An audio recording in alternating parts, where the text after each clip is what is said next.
สบายดีทุกคนมื้อนี้จะคือจะมารีวิวเฮ็ดแนวกินตอนเที่ยงให้ทุกคนมาคือเก่าเด้อซึ่งมื้อนี้จะคือจะต้องไปเลาะหาเก็บผักแหวนอยู่ในทุ่งนาเพื่อมาเฮ็ดแนวกินตอนเที่ยงสู่น้องชายกินเนื่องจากว่าเมื่อวานกินต้มไก่ทุกคนส่วนมื้อนี้มันต้องกินผักคือเก่าเพราะว่า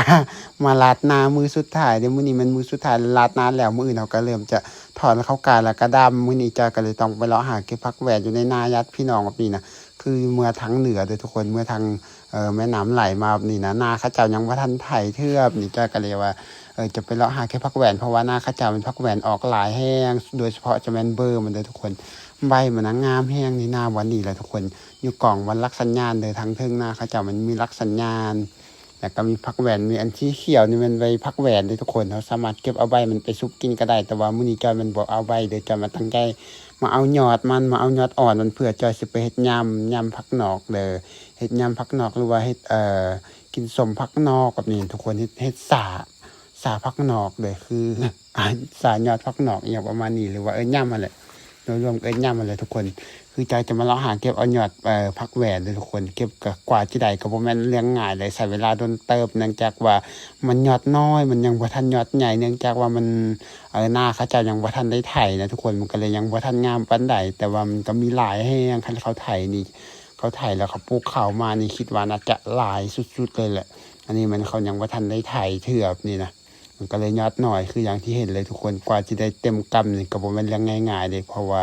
มันยอดหน่อยแห้งแต่ว่าก็มีหลายแห้งแนวว่าแหละ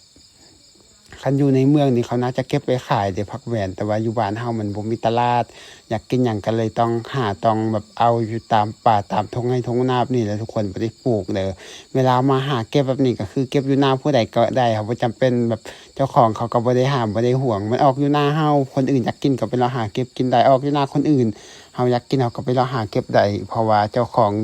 ที่หรือว่าเจ้าของที่ดินเขาบ่ได้มีการห่วงเพราะบ้านเฮามันบ่มีตลาดผู้ใดอยากกินหยังก็แม่นเลาะหาเอาตามป่าอยู่แล้วนะคันอีหยังที่เขาปลูกเขาห่วงทุกคนส่วนอีหยังที่เขาบ่ได้ปลูกมันออกในพื้นที่ที่ดินผู้ใดก็อยากกินเอามันไปเลาะหาเก็บเอาได้เลยแบบนี้นะ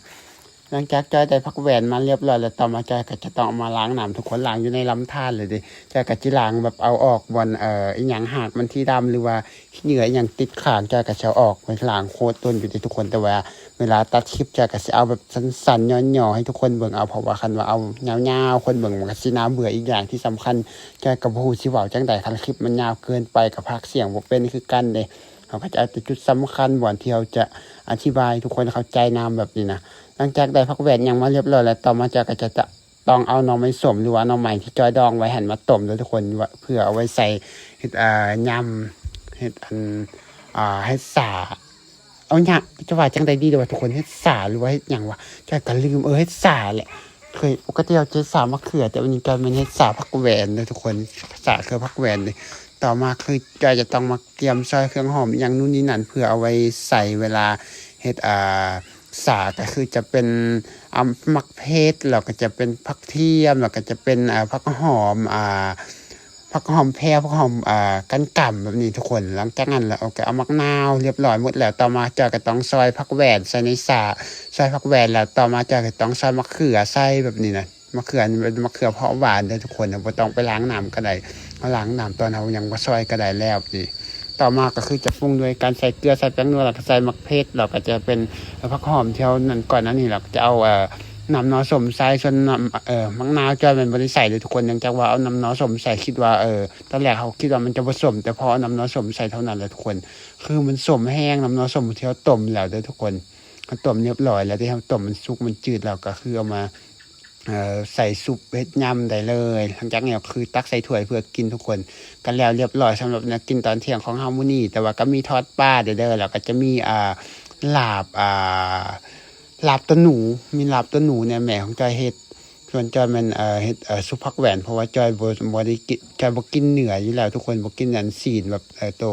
อีสัตว์อีหยังพวกนี้นะจอยกินบ่ค่อยได้คือว่าแหละจอยกินได้แต่สัตว์ปีกแล้วก็สัตว์น้ำแบบนี้นะอันคนที่นาง